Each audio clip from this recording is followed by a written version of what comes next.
은혜 많이 받으세요. 감고사축 감사합니다. 고맙습니다. 사랑합니다. 축복합니다. 오늘도 이 저녁 예배 자리에 참여하신 여러분을 주의 이름으로 환영하고 축복합니다. 다 같이 예배를 생명처럼, 예배를 생명처럼, 자, 예배를 생명처럼 여기십시오. 그러면 하나님이 여러분을 생명처럼 보호하고 지켜주시고 역사하실 것입니다. 오늘 이여전도 헌신 예배 말씀의 주제는 헌신의 모델. 시작. 헌신의 모델. 여러분, 모델 하우스가 있죠? 아파트에 들어가려면 아파트를 짓기 전에 아파트가 이렇게 지어집니다 하고 모델 하우스를 줘놓습니다. 그러면 사람들이 거기를 들어가서 평수는 어떻고 모양은 어떻고 이걸 보고서 이제 들어갈지 계약을 할지 안 할지 이제 결정을 합니다. 모델 하우스예요. 헌신의 모델. 성경에는 헌신의 모델들이 많이 나옵니다. 우리 현대 기독교의 문제점 중에 하나는 우리 그리스도인들의 숫자가 그럼에도 우리 한국은 많습니다. 120여 년 동안 개신교가 엄청나게 부흥을 했어요. 지금은 이제 하향 곡선을 걷는다고 하지만 그럼에도 아직도 교회 숫자도 많고 교인도 많습니다. 그런데 그 교인의 숫자가 많은 것에 비해서 과거에보다는 지금이 기독교가 사회에 끼치는 영향이 점점 더 줄어들고 있다는 사실에 안타까움을 금할 수가 없습니다. 지금보다 교회 숫자가 우리나라 역사를 보면 훨씬 지금보다 적었던 구한말 조선시대 말에는 기독교가 들어와서 얼마 안 있다가도 사회의 변혁을 기독교인들이 주도할 만큼 강력한 영향력이 있었습니다. 오늘날 전체 인구의 약 20%라고 보더라도 우리 기독교가 아직까지는 숫자는 많습니다. 불교, 기독교, 천주교라고 했을 때 숫자적으로는 불교가 많은 것 같아도 아니에요. 실제로 기독교가 많습니다. 그런데도 사실은 주변 사회에 아무런 영향을 끼칠 수 없다라고 하는 것이 이제 문제로 지적이 되고 있습니다. 그 원인이 뭐냐? 분석한 결과, 그 결과를 보면 헌신된 교인이 점점 줄어들고 있기 때문이다. 헌신된 교인. 요즘은 교회를 다녀도 그냥 교회를 다니는 거죠. 그래서 거기에 정말 주를 위해서 헌신하고자 하는 사람들은 많지 않다는 거죠. 초대교회의 능력과 권위는 초대교회 교인들의 주께 대한 헌신, 절대적인 헌신이 있었기 때문에 초대교회의 영향력이 힘이 있었던 거죠. 그래, 오늘 본문에 보면 여러분이 너무나 잘 아는 얘기예요. 설교를 들어서도 숱하게 들었을 겁니다. 오늘 브리스길라, 아굴라, 그 헌신된 그리스도인의 모습, 특별히 이 부부의 헌신의 모델이 여기 제시되고 있습니다. 남편의 이름은 아굴라, 아내의 이름은 브리스길라. 이 브리스길라라고 하는 이름은 또 다른 브리스가라고 하는 이름으로 동일한 사람입니다. 아굴라, 브리스길라. 성경에 보면 그들의 헌신은 세 가지 방향에서 아주 두드러지게 나타나 있습니다. 오늘 헌신을 다짐하는 이여전도회 회원들이 배워야 할 메시지이며 더 나아가서 우리 모든 성도들이 배워야 할 그런 말씀이기 때문에 오늘 말씀을 나누려고 합니다. 첫째는 부부 서로 간의 헌신이다. 부부 서로 간의 헌신. 남편은 아내에게, 아내는 남편에게. 오늘날 이 부부 생활, 가정 생활의 비극은 많은 부부들이 한 지붕 아래 살면서도 한 지붕 두 가족으로 삽니다. 너는 너, 나는 나. 자식들 때문에 이혼할 수 없어서 그냥 같이 살지만 따로따로입니다. 그러니까 진정으로 삶을 나누지 못하는 부부들이 의외로 많다는 겁니다. 성경에 보면 아굴라와 브리스길라라는 이 부부의 이름이 항상 같이 등장을 합니다. 특별히 이 성경은 이들 부부가 함께 고난의 역경을 헤쳐나가고 있는 모습을 잘 보여주고 있습니다. 우선 이 사도행전 18장 본문을 읽었습니다마는 이 18장 자체는 그들이 로마를 떠나서 고린도로 이사를 왔습니다. 1절, 2절을 같이 보십시다. 1절, 2절 시작. 그 후에 바울이 아덴을 떠나 고린도에 이르러 아굴라라는 본도에서 난 유대인 한 사람을 만나니 글라우디오가 모든 유대인을 명하여 로마에서 떠나라 한 고로 그가 그 안에 브리스길라와 함께 이달리아로부터 새로운지라 바울이 그들에게 가매. 자, 바울은 고린도에 갔을 때 이 아굴라 부부를 만납니다. 흑해 근처에 있는 본도라고 하는 곳은 아굴라의 고향입니다. 여기에서 나오는 글라우디오라고 하는 사람은 그 당시에 로마의 황제입니다. 글라우디 황제. 그는 유대인 말살 정책을 폈습니다.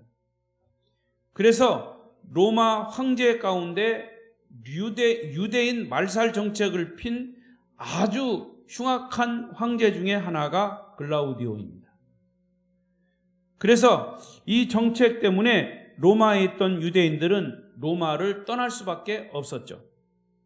이 글라우디오 황제는 유대인 남자들은 다 쫓아내고 아니면 잡아다가 건장한 사람들은 노예로 삼고 그리고 여자들은 떠나지 못하게 했습니다. 아니, 원하면 로마에 남을 수 있게 했습니다. 그 이유가 뭐냐면 유대인 여자들은 놀이개로 부려먹기요.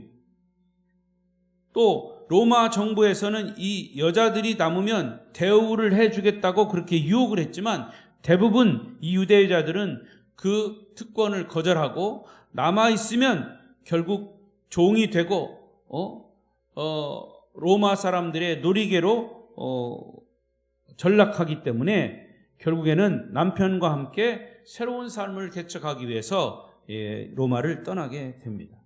그만큼 그 당시 아내들은 남편들을 성실하게 섬겼다라고 하는 사실을 알 수가 있죠. 가정에 대한 유대 여인들의 철저한 헌신 정신이 거기에 배어 있는 겁니다. 그 당시 유대인들은 성경의 눈으로 봤을 때 남편과 아내를 보았습니다. 그래서 그들은 자기의 배우자를 언약의 남편, 또 아내를 언약의 아내로 보았습니다. 우리나라도 옛날에 그랬죠. 결혼을 하면 여자는 출가 외인입니다. 절대로 친정에도 함부로 와서는 안 돼요. 그거는 사실 부부가 이제 한 가정을 이뤘다면 부모를 떠나는 거죠. 굉장히 성경적입니다. 어떻게 보면 성경 창세기를 보세요. 가정을 이루면 자식은 부모를 떠나는 겁니다. 그러니까 떠난다라고 하는 것은 혈육의 관계가 끊어진다는 의미가 아니에요. 독립하라는 거예요. 그래서 결혼을 하면 또 부부가 자녀를 낳고 가정을 이룹니다. 거기 자녀들은 또 성장해서 또 결혼을 해서 또 가정을 이루고 거기서 자녀를 낳고 또 그래서 생육하고 번성하라는 말은 거기 있습니다. 그러니까 배우자를 언약의 남편, 언약의 아내로 본다는 것이 성경적 가정관입니다. 즉 하나님 앞에서 피로 맺은 약속을 믿었기 때문이죠. 그래서 그 부부 사이에는 아무도 끼어들 수가 없습니다. 하나님께서도 부부 사이를 그렇게 만들으셨어요. 아담과 이브를 하나님께서 창세기에서 주례하시고 한 몸이다 이렇게 말씀해요. 또 예수님께서도 부부가 연을 맺으면 사람이 그것을 나눌 수 없다 이렇게 규정을 하시는 거죠. 이것은 부부가 서로 불신함으로 가정이 깨지는 현대 사회와 비교해 볼 때 많은 차이가 있습니다. 이게 현대 교회도요, 가정에 깨지는 부부들, 이혼하는 부부들이 많아서 목사님들이 이 이혼에 대한 얘기를 함부로 못 한다고 해요. 왜냐하면 잘못했다가는 또 그 이혼한 그 사람 성도들이 있으면 거기에 상처를 받는다고 그렇게 이제 이야기들을 합니다. 그게 시대의 흐름인지는 몰라도 아무튼 성경은 기준을 뭐라고 그랬냐면 부부가 연을 맺으면 무슨 사람이 나눌 수 없다 이렇게 말씀을 하신 거죠.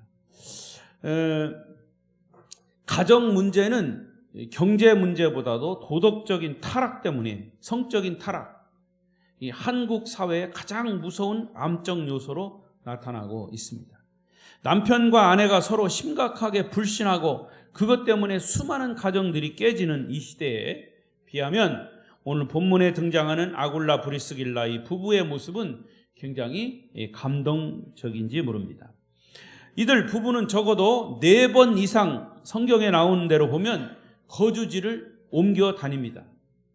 본도에서 로마로, 로마에서 고린도로, 고린도에서 에베소로, 에베소에서 다시 로마로.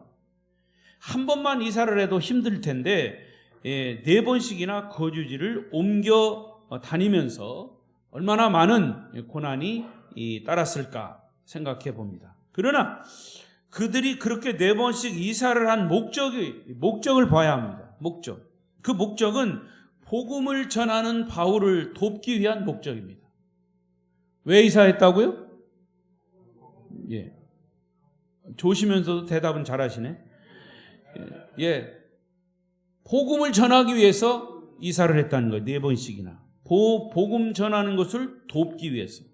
그러니까 이들 모습이 바로 부부 서로 간의 신뢰를 바탕으로 한 헌신의 모델이 되는 것입니다. 아마 웬만한 사람들은 이제 한두 번 하면 됐지 뭘 계속 이렇게 이사를 하냐고 한 사람이라도 반대하거나 태클을 걸면 안 되는 거예요. 그렇기 때문에 이들은 서로 잘 신뢰하고 또 부부 서로 간에 어떤 그 섬김이 있었기 때문에 4번씩이나 옮겨 다니면서 그것도 바울의 복음 전도를 돕기 위해서 한 것입니다. 근데 공교롭게도 고린도에 왔을 때 브리스 아굴라 브리스길라도 업이 뭐냐면 천막업이에요. 천막업. 천막을 만들어서 파는 업이에요. 그때 당시에는 그런 업들이 주로 많았습니다. 근데 여러분 바울도 뭘 했죠? 바울도 천막업을 했어요. 그러니까 이 아굴라 브리스길라와 바울의 만남이 이런 업을 통해서 또 만났을 가능성이 있습니다. 성경의 초대교회 한 문서에 이런 기록이 있습니다. 아굴라 브리스길라는 우리 중에 가장 으뜸이 되는 부부의 이상형이었다. 이런 기록이 있습니다. 그러니까 재밌는 것은 성경에 보면 이 신약 성경에 그들의 이 아굴라 브리스길라의 이름이 6번 나옵니다. 근데 그 중에 4번은 남자의 이름이 먼저 나오는 게 아니라 부인의 이름이 먼저 나와요. 보통 남편의 이름을 먼저 기록하는 법인데 부인의 이름이 먼저 나온 것은 아마도 이 그녀가 다른 사람들의 눈에 뜨일 정도로 굉장히 활동적이고 헌신적이었다라고 성경학자들은 밝히고 있습니다. 그러나 이런 활동적인 여인의 헌신을 볼 때 그 여인 자체의 아름다움보다는 부인의 활동을 도왔던 남편의 외조를 높이 평가하는 것이죠. 웬만한 사람은 여자가 나대지 말라고 막 제재를 했을 거예요. 그러나 남편이 그 여인의 활동을 잘 도왔다라고 하는 그 외조, 외조의 공이 컸던 이 부부의 모습이라고 볼 수 있습니다. 복음의 아름다운 사역이 이루어지는 곳에 나란히 등장하는 아굴라와 브리스길라의 부부, 그들은 서로에 대한 뜨거운 사랑을 주님을 향한 사랑으로 잘 승화시켰다, 이렇게 볼 수 있습니다. 하나님께 헌신된 자는 부부 서로에게도 헌신한다는 것을 모델로 보여주고 있습니다. 여러분, 제가 목회를 하다 보면 부부가 신앙생활을 잘 함에 있어서도 보면 어떤 한 사람 때문에 그 부부의 헌신이 무너지는 경우가 많습니다. 목회를 보더라도 목사님이 헌신하고 목회를 열심히 하다가 어느 날 목회를 그만두고 내려왔어요. 나중에 이유를 들어보면 사모님이 목회 방해를 한 건 아니지만 목회하기 어렵다고 결국 사모님 때문에 내려오는 목회자들이 많아요. 그러니까 부부가 이렇게 하나님 주님께 헌신된 것은 서로에게 신뢰하고 서로를 존중하고 서로의 의견을 잘 믿고 따랐기 때문에 이런 모습을, 헌신된 모습을 볼 수 있다. 우리도 그들 부부에게서 참된 서로 간의 헌신을 배워야 할 것입니다. 두 번째는 부부 서로 간의 헌신을 했다 할지라도 주님을 향한 헌신은 무엇에 근거해야 되냐? 말씀에 근거해야 합니다. 하나님의 말씀에 근거. 자, 24절 5절에 보면 아볼로라고 하는 인물이 등장을 합니다. 거기 보면 아볼로는 아주 성경에 능통한 자라 이렇게 소개합니다. 읽어볼까요? 시작. 알렉산드리아에서 난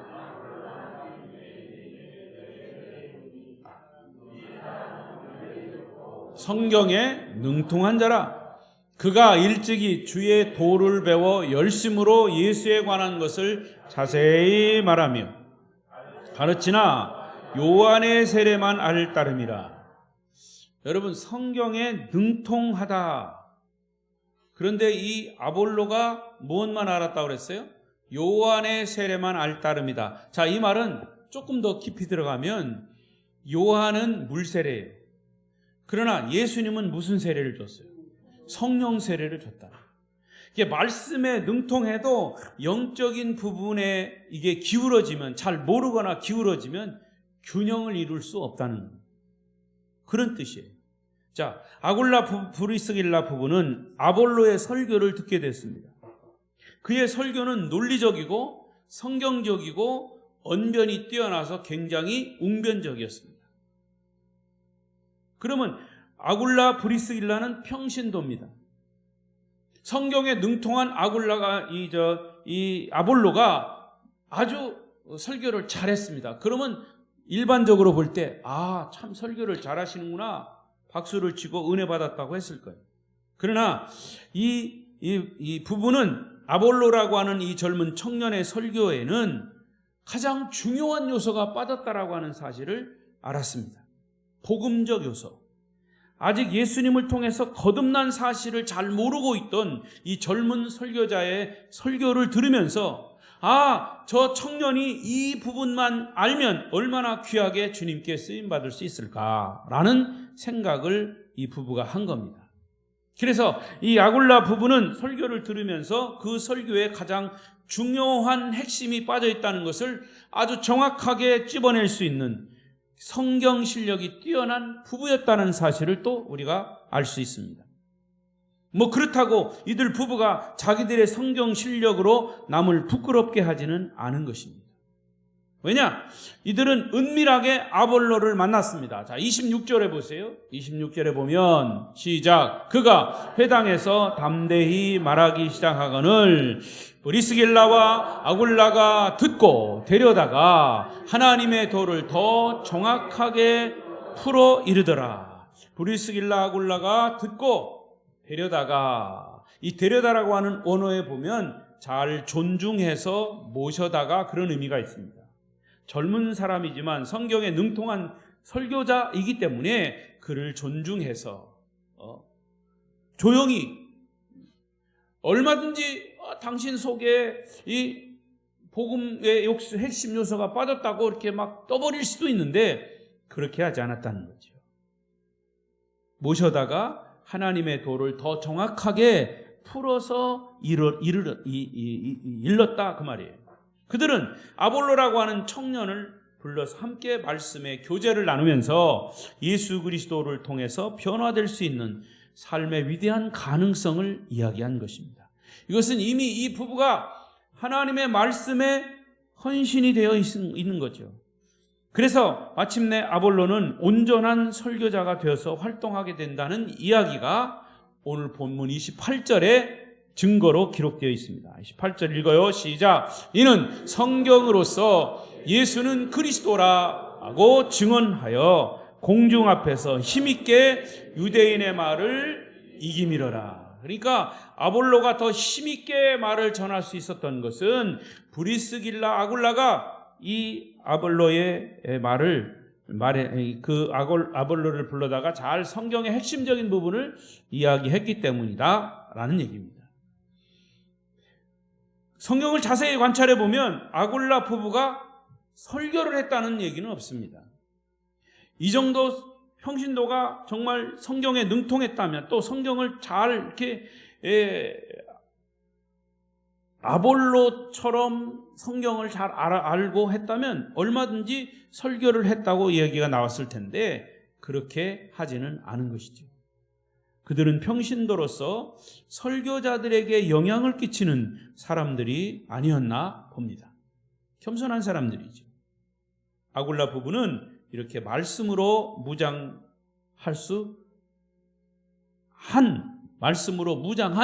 그런 사람들이에요. 자, 근데 이 사람들이 언제 이렇게 하나님의 말씀으로 무장할 수 있었을까? 자, 그 근거가 또 나와요.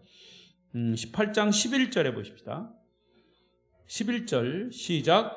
1년 6개월을 머물며 그들 가운데서 하나님의 말씀을 가르치니라. 이 말은 바울 사도가 아굴라 브리스길라 부부를 만나서 고린도에서 1년 6개월 동안 같이 사역을 했습니다. 그러면서 사도 바울에게 말씀의 가르침을 받은 거예요. 말씀의 훈련이 있었단 말이죠. 이미 말씀에 순종하며 말씀에 헌신된 자들이에요. 이걸 보면 여러분, 초대교회의 놀라운 능력과 권위는 말씀에 대한 성도들의 헌신이 기초를 이루고 있어요. 초대교회는 말씀으로 훈련되지 않은 사람들에게는 직분을 준 일이 거의 없어요. 성경은 교회 지도자의 자격을 말할 때 디모데전서 3장 6절에서 사도 바울이 디모데에게 편지하면서 내가 목회할 때, 디모데야 내가 목회할 때 이런 사람은 이 직분 가질 자격이 없다 이렇게 말했어요. 뭐라고 얘기했습니까? 새로 입교한 자도 말지니 교만하여져서, 자, 이런 단서를 붙이고 있어요. 새로 입교한 자는 아직 아무것도 잘 모르니까 하나님의 말씀을 다 훈련해라. 잘못 이 사람을 가르쳤다가 직분 세우면 그 사람이 그 다음 넘겨보세요. 마귀를 정죄하는 그 정죄에 빠지게 된다라고 못을 받고 있습니다. 중요한 얘기는 하나님의 말씀에 순종하고 말씀에 헌신된 자들에게 리더의 자격을 주었다라고 하는 것이죠. 여러분에게 제가 질문합니다. 여러분들은 신앙생활 하실 때 주일 아침 예배 드린 것 외에 신앙생활의 전부를 알기 위해서, 성경의 진리를 알기 위해서, 살아계신 하나님이 하나님 되심을 깨닫기 위해서 1년이고 2년이고 정말 시간을 들여서 말씀을 배우는 일에 헌신한 적이 있습니까? 만약에 그런 시간을 갖지 못했다면 제가 이번에 선포한 12월 31일까지 정말 성경을 한번 통독을 하십시오. 한 번 이상 통독하기를 꼭 실천하시기를 바랍니다. 여러분, 요즘은 제가 언젠가도 말씀드렸지만 덮어놓고 믿는 세대는 아닙니다. 옛날에 어르신들은 배움이 짧았기 때문에 교회에서 목사님이 믿으라 그랬으면 덮어놓고 믿었어요. 그 사람들이 더 잘 믿었어요. 목사님 말씀하시면, 성경 말씀하시면 그 말씀대로 그냥 따랐어요. 덮어놓고 믿었어요. 근데 나중에 보니까 그 덮어놓고 믿었다는 말에는 여러 가지 의미가 있지만 성경을 덮어놓고 성경을 잘 몰라도 그냥 믿었어요. 근데 요즘은 덮어놓고 믿으면, 잘못 믿으면 이단 될 수 있고 사탄이 될 수 있고 또 왜곡될 수 있어요. 근데 또 너무 또 이렇게 펴놓고 알고 막 성경을 연구하고 하다 보니까 성경을 가지고 와요. 성도들이 성경 읽다가 모르는 거 질문하는 게 아니고, 가져오는 사람은 뭐 흔하지 않지만 아예 그냥 전화로 대놓고 목사님 오늘 설교하는 것 몇 장 몇 절에 요거는 잘못된 설교입니다 이렇게 지적하는 사람도 있어요. 너무 열심히 헌신하다 보니까. 아무튼 그런 건 뭐 목사가 틀리게 설교한 것 지적해서 뭐 나쁠 건 없죠. 잘못 얘기했다면. 근데 그거 아닌 전혀 성경을 모르는 상태에서 우리가 신앙생활을 한다면 그거 역시 문제가 있는 겁니다. 그러니까 여러분 성경을 한번 꼭 읽으시고 통독하시고 성경을 묵상하시면서 오늘 하나님 내게 말씀하시는 것이 무엇인가? 말씀에 대한 헌신 여러분에게 있으시기를 바랍니다. 아굴라 부부는 이런 면에서 우리에게 크나큰 본보기가 되고 있습니다. 우리 성도 여러분, 그리고 오늘 헌신을 다짐하는 이여전도의 회원 여러분, 우리가 하나님께 진정한 헌신을 위해서는 말씀의 헌신이 우선이 돼야 합니다. 말씀과 기도가 병행이 돼야 합니다. 지식적인 말씀과 영적인 말씀, 그것을 여기서 뭐라고 표현했어요? 이 아볼로가 요한의 세례는 알았지만 예수 그리스도의 성령 세례, 성령의 성령 세례는 잘 몰랐다는 것이죠. 결국 아굴라 브리스길라가 아볼로를 불러다가 복음의 핵심적인 이야기를 하면서 거기에 성령 세례를 덧붙인 겁니다. 그래서 이제 아볼로가 더 확신 있게 힘 있게 말씀을 전하게 된 것이죠. 여러분도 신앙의 균형을 이루시기를 바랍니다. 말씀의 헌신, 이것을 말하는 것이죠. 마지막 세 번째로 교회와 교회 지도자에 대한 헌신, 여기 교회 지도자에 대한 헌신이라고 했어요. 이 아굴라 브리스길라는 서로 간의 헌신도 있었고 더 나아가서 하나님의 말씀에 대한 헌신과 더불어 지도자에 대한, 교회 지도자에 대한 헌신이 있었습니다. 사도행전은 하나님 나라의 꿈이 잘 나타나 있습니다. 요즘 새벽에 우리가 사도행전을 묵상하고 있습니다. 사도행전에 나타난 사람들은 하나님의 나라 확장을 위해서 뛰고 또 뛰고 일하고 호흡하는 사람들입니다. 복음을 전한 사람들이라고 말입니다. 그들이 교회에 충성했다는 것은 단순히 어떤 교회 조직에 충성했다고 헌신했다는 의미가 아니에요. 교회는 하나님의 나라를 확장하는 가장 효과적인 도구였기 때문에 하나님이 세우신 사역자들, 목회자들은 이 복음을 전하는 중요한 리더들이고 그들로 세워져 있는 거죠. 따라서 초대교회 성도들은 단순히 교회 조직이나 인간에 대한 헌신을 한 게 아닙니다. 하나님 나라 확장을 위해서 주께서 세우신 교회와 지도자들을 돕고 세계 선교에 헌신했던 거죠. 따라서 아굴라 브리스길라 부부는 주님을 위해서, 주의 나라를 위해서, 그리고 주님의 사역자들을 철저히 섬겨야 한다는 그 의식이 깊이 박혀 있습니다. 여러분, 제가 목회를 하다 보니까요, 처음에는 그런 생각을 가져요. 그런데 시간이 조금 지나면 이제 목회자를, 물론 목회자도 인간이죠. 그런데 목회자들은 평생을 헌신한 사람이에요, 사실은. 그러니까 어느 날 제가 이게 유튜브에 보는데 불교 스님이 나왔고 캐톨릭 신부가 나왔고 목사님이 나와서 무슨 이렇게 토크를 하더라고요. 그걸 언뜻 봤어요. 그랬더니 불교 스님들하고 이 천주교 신부님들은 사실은 중앙집권제예요. 중앙집권제. 이게 무슨 말이냐면 이 인사이동을 합니다. 뭐 어느 성당에서 위에서 명령을 내리면 그 성당 신부님은 어느 쪽으로 가라 이렇게 중앙집권제로 인사이동을 시켜요. 근데 목사는 그렇지 않아요. 목사는 교단이 있어도 뭐 어느 박재규 목사가 저 남대전 교회에서 이 강진으로 와라 그래서 교단에서 보낸 건 아니에요. 그래서 그걸 뭐라고 하냐면 자업자득이라고 그래. 아니 자업자득이 아니라 개인 사업이라고 그러더라고요. 참 거기서 개인 사업이래요. 거기는 불교하고 스님하고 캐톨릭은 공적인 사업이고 기독교는 개인 사업이래요.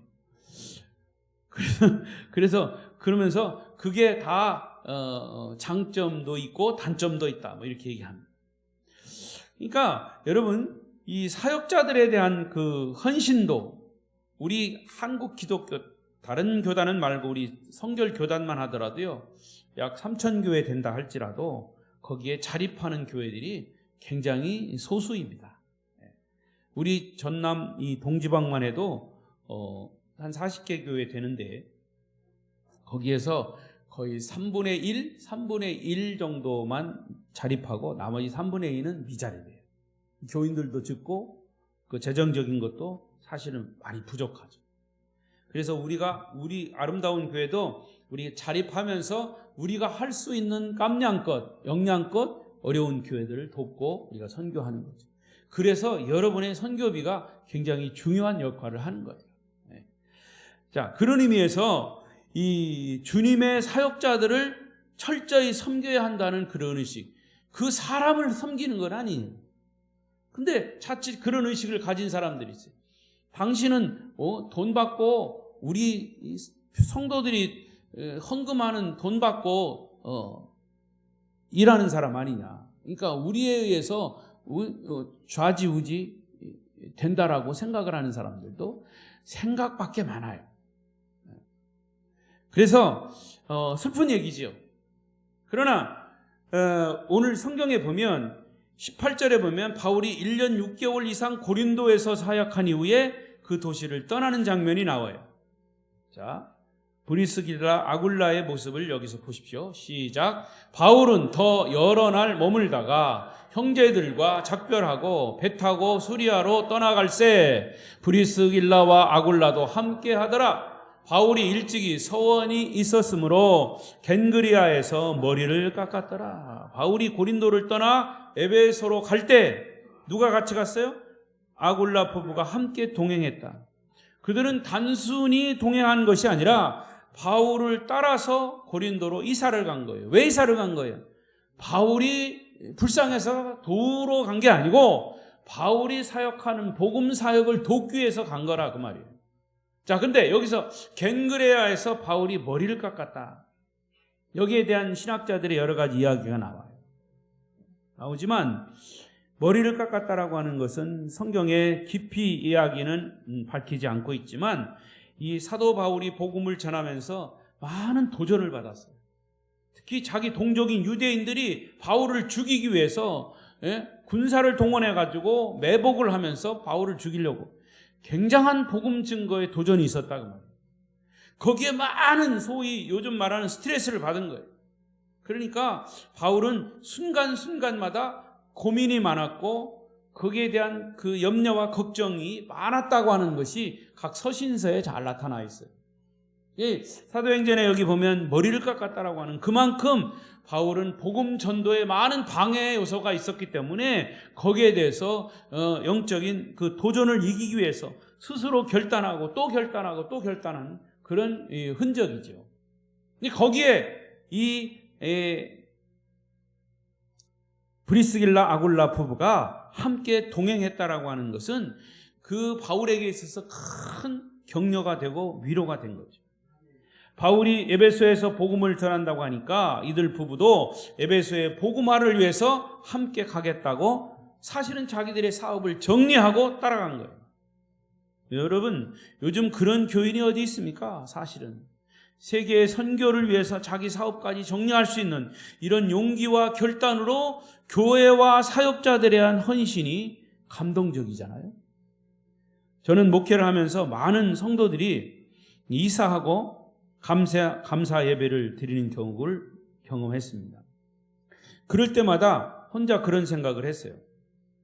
성도들이 이사하는 조건의 우선순위가 뭔가? 여러분, 이사를 할 때 무엇을 먼저 보십니까? 여러분도 한번 속으로 순서를 매겨보세요. 첫째, 건강을 위해서 주변 환경을 보고 이사한다. 첫 번째. 두 번째, 집값에 따라서 이사한다. 세 번째, 직장 때문에 이사한다. 네 번째, 신앙생활 때문에 교회에 가까이 이사한다. 순서가 몇 번째입니까? 무슨 이유 때문에 이사합니까? 목사님, 나는 앞으로도 이사 안 할 거니까요. 그거 신경 안 씁니다. 뭐 그런 사람도 있겠지만, 우리가 새로운 직장을 선택할 때 이 직장이 얼마만큼 내 신앙생활에 영향을 끼칠까 생각하면서 선택하십니까? 직장은 절대적으로 필요하고 중요한 것이지만 이 직장이 주님보다 크지 않다라고 하는 생각을 가지고 선택할 수 있어야 합니다. 어떤 사람은 좋은 직장을 선택했어요. 정말 거기는 월급도 많이 주고 좋은 직장. 근데 알고 보니까 통일교 재단이야. 교인인데. 그래서 그만두지 않은 사람도 있고 그만둔 사람도 있어요. 목사님, 그럼 그만두면 목사님이 책임지실랍니까?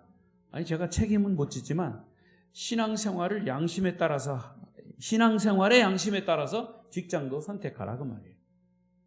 직장이 됐어요. 됐는데 오비 맥주 회사예요. 거기 고위 관리로 스카우트해서 갔어. 그 사람이 신앙생활. 근데 직분이 장로예요. 알아서 하십시오.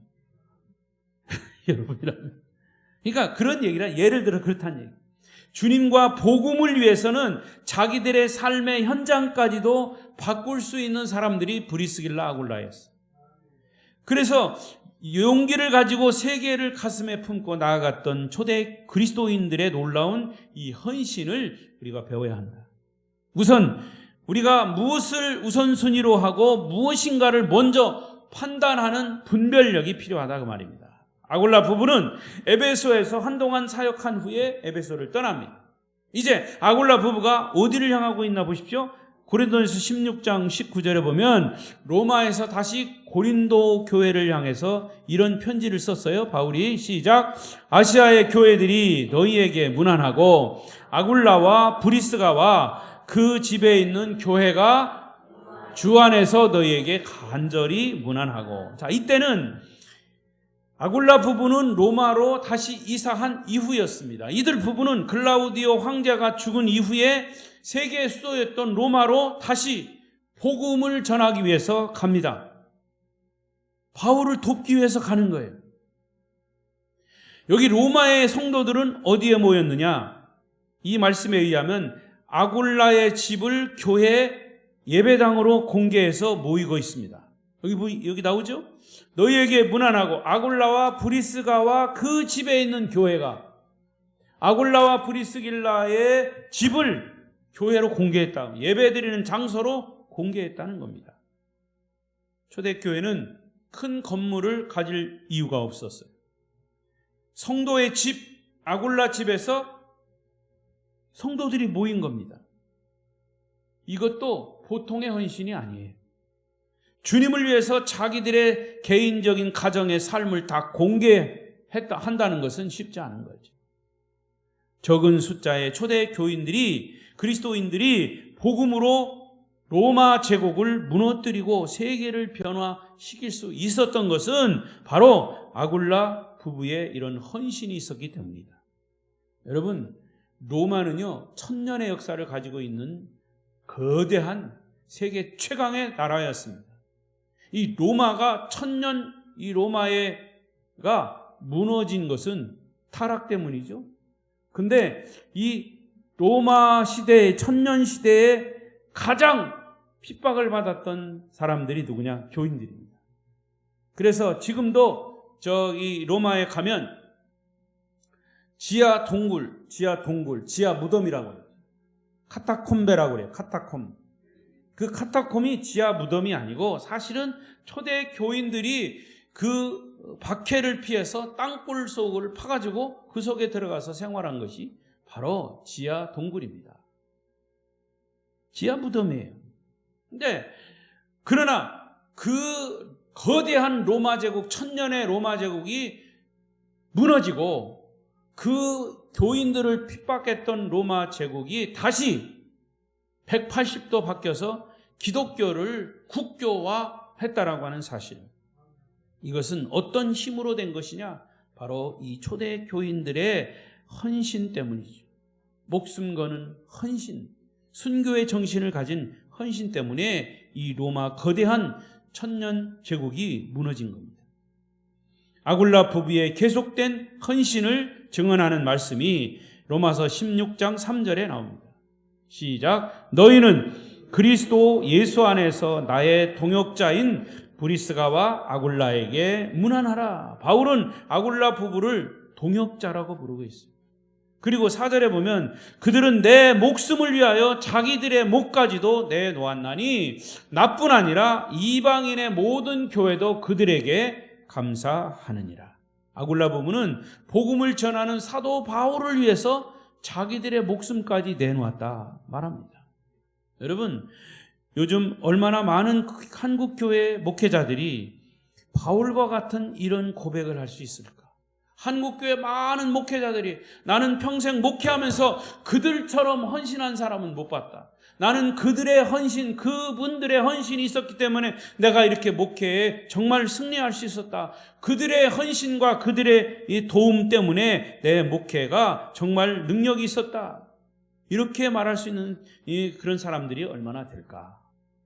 바울 곁에는 자기를 위해 목숨을 버릴 수 있는 동역자들이 있었다.